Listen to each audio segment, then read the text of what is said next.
What you are not hearing right now is the fact that we've already been going on this pod for 5 minutes with Talya. But we've had so much good stuff already, so I'm going to start off with a bang. What we're here talking about is probably the only episode that I feel comfortable not doing full-on like notes and questions because A, I feel like you and I vibe pretty good already. B, we both share the very much real pain point of if you are a product marketer using templates to either do positioning, messaging, anything in between, especially in support of launches, and you're following that to a T. See what I did there? Product placement. You're missing out. You're already messed up. Hashtag sponsored. Yeah. I'm not getting affiliate money, just to be clear. And honestly, what was once okay with the product marketing alliances of the world, their templates, what feels like from like 5, 6, 7, 8, 9, 10, maybe 20 decades ago, it feels like sometimes is not the actual Bible. And it shouldn't be. There's nuance between here, point A, and point B, where your team needs to be, and you're hired to do a specific job. But I digress because you are the expert. I just have a lot of scar tissue around this issue.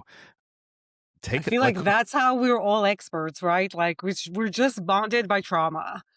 We were all in the position one time when we found a cool template or framework and we were like, this is it. This is going to make me famous in my company and everyone's going to love me. And then we followed that and we saw it was crap. So we've all been there. Well, in fact, I remember the specific feedback. Like, do you expect anyone to read this 20-page template? No. Yeah, kind of. But then AI came along, fixed it with custom like Claude skills and custom GPTs and now no one reads anything because now people just let their Claude thing read their everything, all their stuff and think for them. So this is even worse. Man, that was even possible. I did it for 5 hours today. Granted, I was pretty interactive with it. It was calling me buddy by the end of the day. I'm not sure how I feel about that yet. But you have experience helping, guiding companies, PMMs. You've lived this experience. Like from a psychological standpoint, is it just a safe spot to start with a template? Also, I'm lazy when it comes to, I don't want to build this out in a Google Doc. So like, that's my thing. I'm bringing that in and then we could chop skew. But like from your point of view, like why do we even start at this point? So I don't think that there's anything wrong with wanting to see something that even in theory worked for other people, right? Like, I don't think we need to like reinvent the wheel every time and all of that. Like, there's nothing wrong with it. I think where it gets murky is that, and again, like I said it before, and I do think that like we've all kind of been there, especially when you're more junior and you're not super confident, like you haven't done the thing 1,000 times. And you really hope that, well, like I found this really good template and I looked for a bunch and I picked this one because this one seems the best. So I kind of did the pre-work and I used my brain. And then we try to use it. And then, yeah, it's like either no one cares or we get called out for, yes, like this is fine, but like, what does that thing get us? And I don't know about you, but like I've been there a few times. And it sucks. And I think that there's this, again, it's this balance of not necessarily wanting to, start kind of like rethinking things that are kind of working. But then again, there's this balance of, well, we also need to kind of have that self-awareness that not everything that we find on the internet or on LinkedIn is like a magic silver bullet. Unfortunately, that's not the way. I wish it was. I'd be so much richer. I wish too. And this is a great point here. And you were just telling me a story that I'm going to make you retell, specifically around Make It Punchy, the book itself, which I've read front to cover probably 3 or 4 times now. It is phenomenal, but also it lacks my specific context, your specific context, and for whoever's listening, your specific context, where you can probably apply a good chunk of it, but you're going to miss some nuance. What to you does that, like you had a specific point where you're like, oh yeah, what did that look like for you? Yeah, right before we started recording, I was sharing that story. So I remember I was working on a project kind of pretty soon after I finished reading the book. So, and I was like, while I was working on the project, when it came down to like the messaging part of that engagement, like I went back to my notes and to like my stickies and, like all the cliff notes I had in the book. And I was like so excited to apply some of the stuff there. But then in reality, and again, I think like it works for like in some of the cases, and sometimes again, there's like for that company specifically, some of these things were not, like directionally was fine, but like at the end of the day, we still needed to, when I say we, I mean I still needed to like rework and kind of tweak so much. And like there was a lot of good feedback. And again, like the feedback was good. But like it's not a silver bullet. And I have, like that's just one example. I have examples from earlier in my career. I remember like, finding this like narrative framework somewhere like on a PMA website, and I was so excited. And not to mention Battle Card, which are kind of like my nemesis.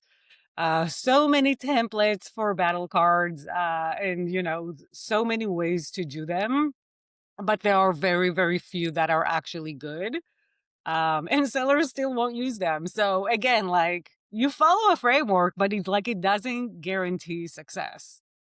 It's it's like do our sellers, do the people who are enabling really need to know when a company was actually created in their competitor cards? I Maybe, mean, maybe maybe, exactly. Like but they may or may not. Like if you have like if you're going somewhere with it, then sure.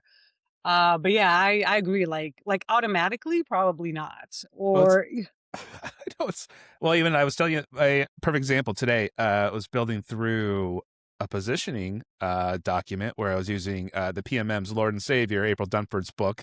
Obviously awesome. Which thank you, April. If you're listening to this, I love you. we But all it do. but there was a lot of things in context for what my current role and job and team need that wasn't necessarily covered. It's okay. I think April understands that I had to alter it a little bit, but it also came with internal feedback of like, hey, this is what we need. Here's the context. Like we're missing X, Y, and Z. Cool. I'd rather do that in week 3 than in year 3. Yes. It Oh my saves God. me a Yes. lot of heartache. For you, then, if you're thinking about, okay, especially if I'm new in my PMM role, and I want to make sure I don't fall into this, what are you thinking about from your perspective in terms of how do you find the weak spots of like, oh, this framework's great for getting started, but I'm seeing holes or gaps here, here, and here. Like, is that come naturally over time? Do you have a way to pressure test that? Like, what does that look like for you? Yeah. So first of all, I'll start by saying that my relationship with frameworks improved, and I started kind of reframing them to myself. So instead of, calling them a framework and thinking like, oh, this is how you're supposed to do it. Like this is how the best companies in the world are doing this. So, and like, they must be right. They must be onto something. They've done it like, the people who developed these frameworks have done it more time than I did. Um, I started calling them in my brain thought processes. So, instead of a framework, just, it's a thought process. So it will and should be, adjusted and changed and kind of flexible. And you like, it's not a rigid thing. It's more like a clay thing. Like you kind of mold it to what you need it to be.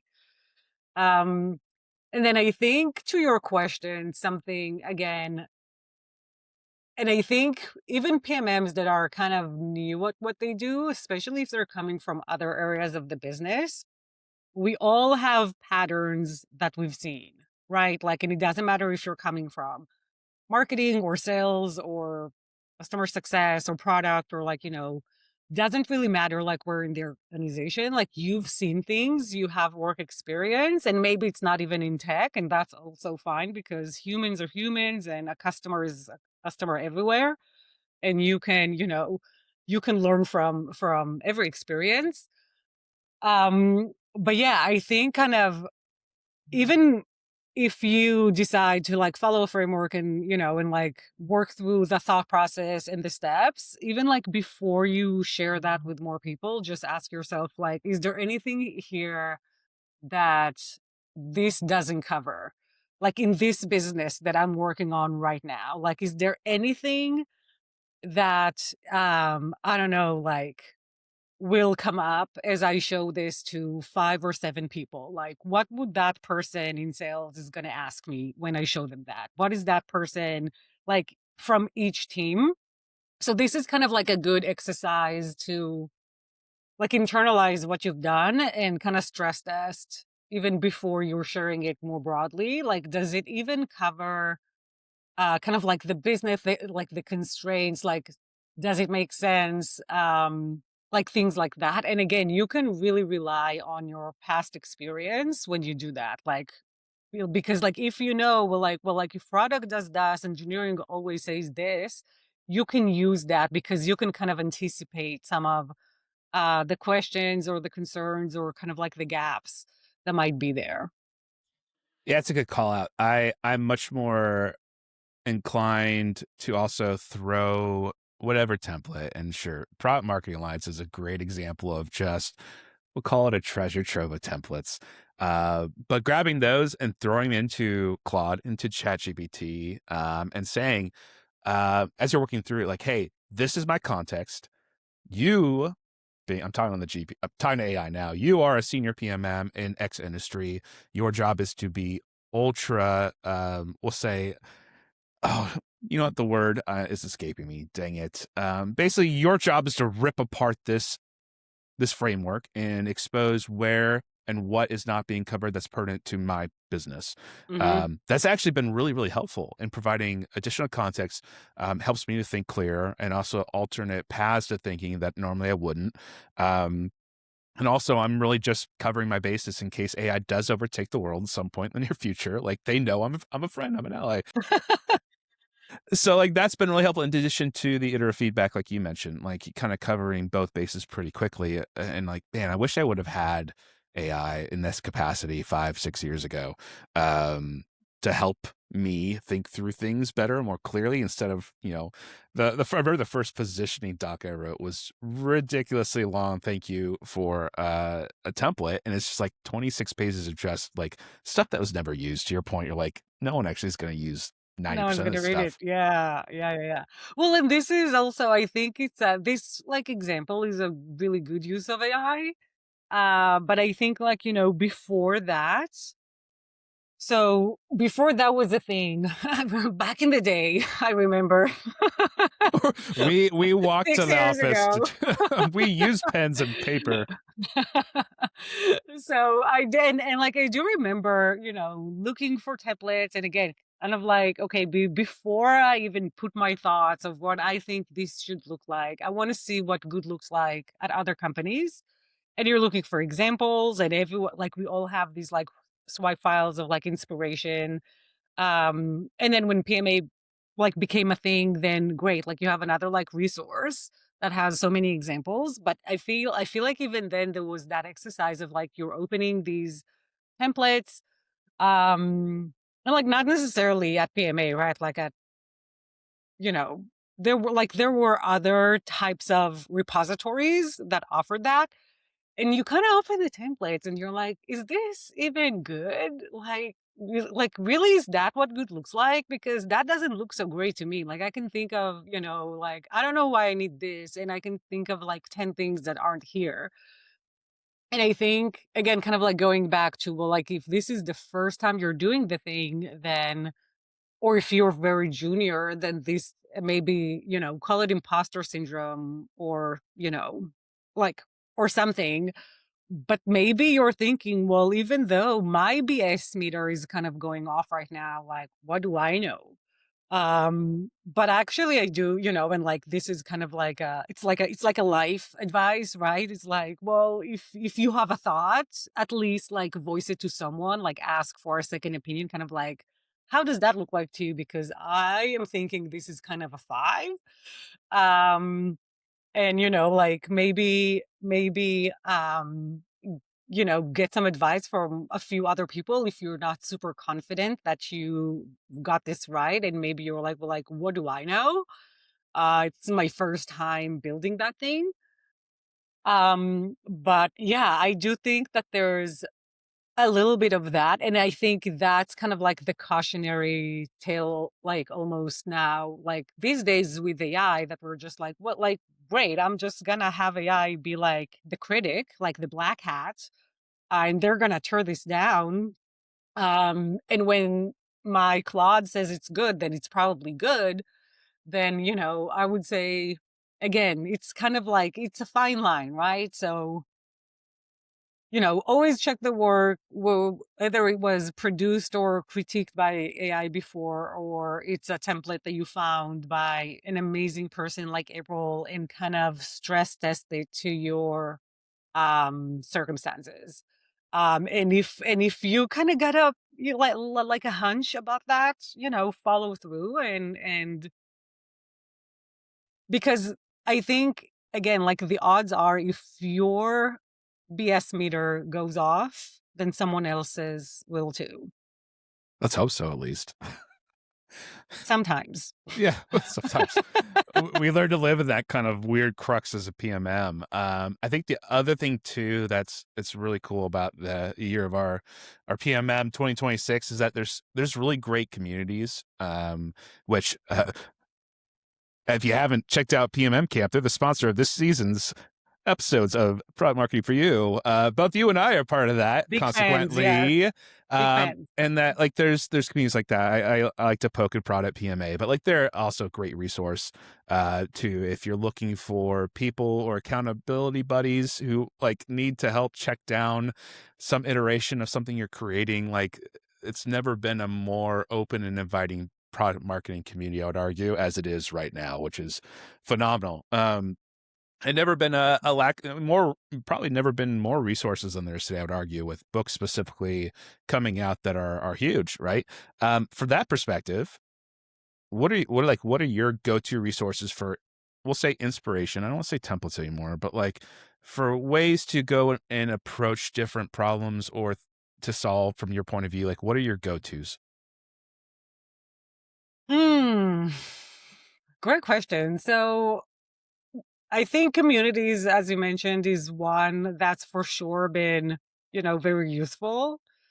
And I would even say not necessarily product marketing communities, but just like more kind of like, like zoom out a little bit, right? Like if you want more perspectives, like if you only want to appease to product marketing, then yeah, just go and talk to other PMMs. But if you want to be easy to work with, if you want to have a sense of what the hell is going on in other functions of the marketing department, talk to other marketers who are not PMMs.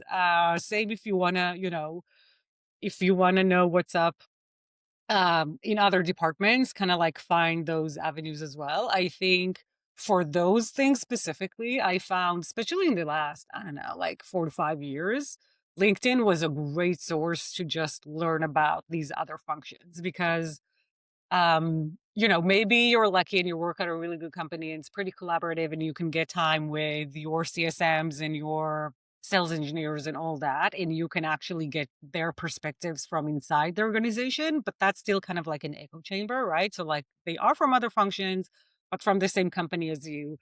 But past colleagues that you have, maybe you kept in touch with. And if not, LinkedIn is, I discovered LinkedIn as like a source of knowledge way before I started to post there. Um, and I loved it as that. But again, it was, a few years ago. So it definitely looked different than it does now. And then I think other, like, honestly, other companies even, and kind of just like get those like go to inspirations, like what companies are doing stuff that you think are cool, that are working, that people talk about, that seem interesting to you, and they don't have to be B2B or SaaS or even in tech. It can be, you know, anything, right? Like inspiration does not necessarily only come from, uh, like our immediate, like our, like the same industry or anything like that. Um, I think it's kind of like it's almost like the opposite. I sometimes find it's easier to find really good ideas when you kind of go outside the very familiar, grounds. Um, which is kind of why, which is a different conversation entirely. But like you and I talked about this a little bit too. This is why in my newsletter, like I don't necessarily write on product marketing stuff specifically. I just write up like, oh, this company did something that's kind of interesting.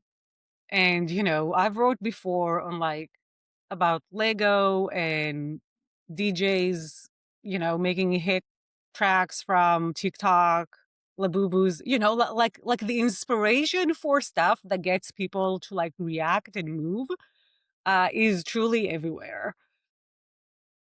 I think to that point though, which if you're not subscribed to Talya's newsletter, you should, because So the email good.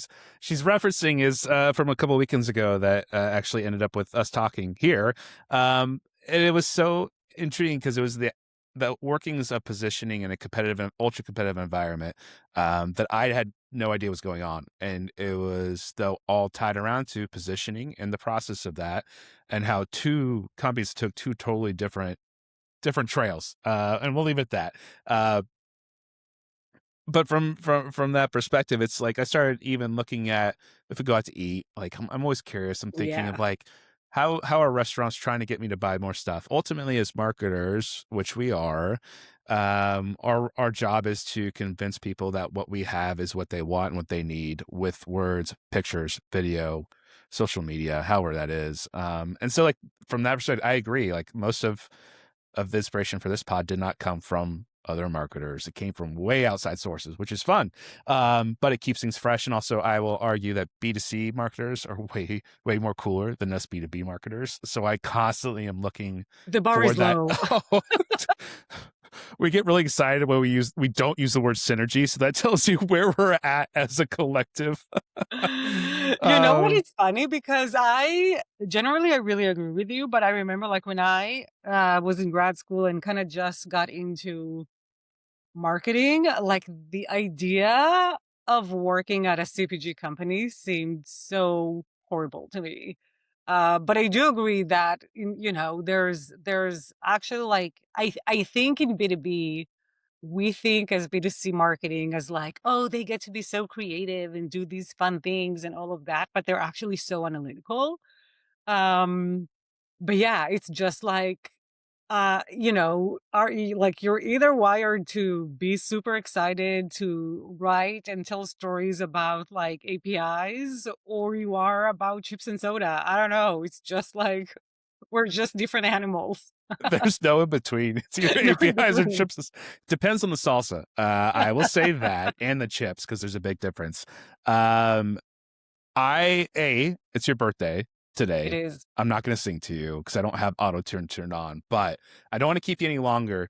But you have been incredibly generous to swing by on your birthday to talk through some of these things. I think the TLDR is don't be dumb, because templates are there as a jumping off point, but really it's Yeah. your job to be analytical, to understand, get feedback, to figure out and plug the holes that are very specific to your company and your story to tell. And trust yourself. If you haven't seen this thing work at any company that you've been at, then yeah, trust yourself. You know. You Might be know. time. Yeah, go find yourself a friend in PMM Camp, the sponsor of this. No, I was just joking. Two ad reads in one episode. Get out of here. Talia, happy birthday. Thank you Thank for you, stopping Adam. by. And who knows, maybe we should do this more permanently at some point. Maybe. All right. If you're still listening to this episode, this has been another episode of the Product Marketing for You podcast. I cannot legally tell you to give me a 5-star rating on Spotify because of I FCC will. rules. I can tell but them, right? Give it 5 yeah. stars, rate, subscribe, do your thing at all the platforms. He's only on Spotify right now. I know. I He's need to gonna fix change that. it. Maybe I'll do He's that gonna this fix week. that. It'll probably spike up my viewing by like I'll 2 start listens. a campaign for you. Don't There worry. you go. All right, y'all. Thank you for listening, and we'll catch you on the next episode.